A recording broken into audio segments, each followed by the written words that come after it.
এবার আমি নিজে দায়িত্বে থাকব। 4 তারিখ 12টার পরে কোন জল্লাদের কত ক্ষমতা আর কার দিল্লির বাবা কাকে বাঁচাতে আসে আমি 4 তারিখ দেখব। ভোট পর্বে হুমকি মন্তব্য করেছিলেন, দাওয়াই দিয়েছিলেন 4 তারিখ ভোটের পর ডিজে বাজানো। এবার সেই মামলায় তৃণমূলের সর্বভারতীয় সাধারণ সম্পাদকের দুয়ারে সিআইডি। শুক্রবার বিকেল 4:30 নাগাদ অভিষেকের কালীঘাটের পটুয়াপাড়ার বাড়িতে পৌঁছায় সিআইডির দল। তদন্তে স্বচ্ছতা রাখতে করা হয় ভিডিওগ্রাফি। দুয়ারে সিআইডি পৌঁছালেও সেই সময় বাড়িতেই ছিলেন না অভিষেক। সিআইডি পৌঁছানোর আনুমানিক 8 ঘন্টা আগে পটুয়াপাড়ার বাড়ি থেকে বেরিয়ে যান তৃণমূলের সেকেন্ড ইন কমান্ড। গিয়েছিলেন দলনেত্রী মমতা বন্দ্যোপাধ্যায়ের বাড়িতে। এই অবস্থায় বাধ্য হয়ে অভিষেকের বাড়ির বাইরে দীর্ঘ সময় অপেক্ষা করতে হয় সিআইডি তদন্তকারীদের। বিকেল গড়িয়ে সন্ধে হলেও পটুয়াপাড়ার বাড়িতে ফেরেনি অভিষেক। প্রায় 2.5 ঘন্টা অপেক্ষার পর কালীঘাট ছাড়েন সিআইডি আধিকারিকেরা। এর কিছুক্ষণ পর বাড়ি ফেরেন তৃণমূলের সর্বভারতীয় সাধারণ সম্পাদক।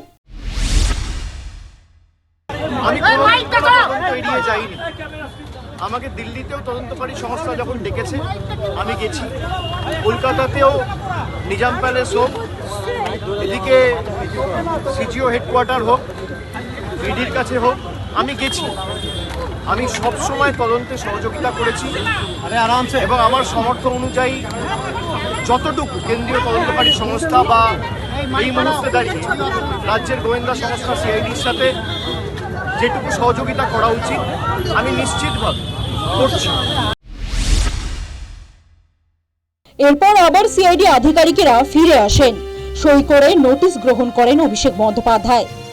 বৃহস্পতিবার সইজাল কাণ্ডে অভিষেক বন্দ্যোপাধ্যায়কে এক দফা জিজ্ঞাসাবাদ করেন সিআইডির আধিকারিকেরা। 5.5 ঘন্টার বেশি সময় ধরে জিজ্ঞাসাবাদ করেন তদন্তকারীরা। সূত্রের খবর, তদন্তকারীদের প্রশ্নের মুখে মাঝে মধ্যেই মেজাজ হারান তৃণমূলের সেকেন্ড ইন কমান্ড। বহু প্রশ্নের উত্তরও দেননি তিনি। জিজ্ঞাসাবাদ পর্বের শেষে অভিষেক মুহূর্তকালও দাঁড়াননি। গাড়িতে উঠে বাড়ির উদ্দেশ্যে রওনা দেন। প্রশ্নের উত্তর পেতে রবিবার ফের অভিষেককে তলব করেছে সিআইডি। প্রশ্ন করেছে তদন্তকারী সংস্থার কাছে আর আমার সাথে কি আলোচনা হয়েছে, এটা মিডিয়ায় চলে আসছে এবং আমি বাড়ি ফেরার 8 ঘন্টার মধ্যে আমাকে প্রথম প্রশ্ন কি করা হয়েছে, আমাকে দ্বিতীয় প্রশ্ন কি করা হয়েছে, আমাকে তৃতীয় প্রশ্ন কি করা হয়েছে, আর উত্তরে আমি কি বলেছি, সব আমি দেখছি মিডিয়ায় রিপোর্ট হয়ে গেছে। আমি এটা নিয়েও আগামী দিন হাইকোর্ট মুভ করব। বৃহস্পতিবার যখন ভবানী ভবনে অভিষেক বন্দ্যোপাধ্যায়কে জিজ্ঞাসাবাদ করছে, সেই সময় ভোট পর্বের সময় করা ডিজে মন্তব্যের মামলা হাতে পায় সিআইডি। মামলা হাতে পেয়েই নোটিশ দিতে অভিষেকের দুয়ারে সিআইডি। এই অবস্থায় প্রতিহিংসার রাজনীতির অভিযোগ তুলে সুর চড়িয়েছে তৃণমূল। আর এখন সরকার পাল্টেছে, এরা বিভিন্নভাবে মামলায় আমাকে ট্যাগ করবে। ডিজে বাজানোর কথা বলে থাকি, দেশের স্বরাষ্ট্রমন্ত্রী বলেছে তৃণমূলের লোকেদের উল্টো করে ঝুলিয়ে দিয়ে সোজা করে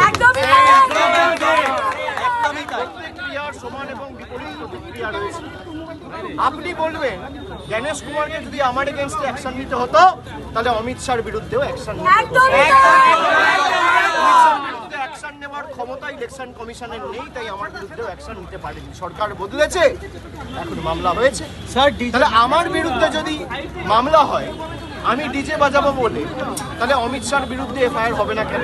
देश का कानून जहां तक ले जाना है, जहां तक जाना है, पहुंचाना है उन्हें, वहीं तक पहुंचेगा। ऐसा एक पॉलिटिकल वर्कर, जनप्रतिनिधि होने का नाते काला गाड़ी काला शीशा सब उठा के जाना पड़ रहा है, यही तो शर्म की बात है ना। এদিকে এসআইআর এর প্রতিবাদে ধর্মতলায় ধর্ণা মঞ্চ থেকে উস্কানিমূলক একটা কমিউনিটি মন্তব্যের অভিযোগে রাজ্যের প্রাক্তন মুখ্যমন্ত্রী মমতা বন্দ্যোপাধ্যায়ের বিরুদ্ধে হেয়ার স্ট্রিট থানায় মামলা রুজু হয়েছে। News time.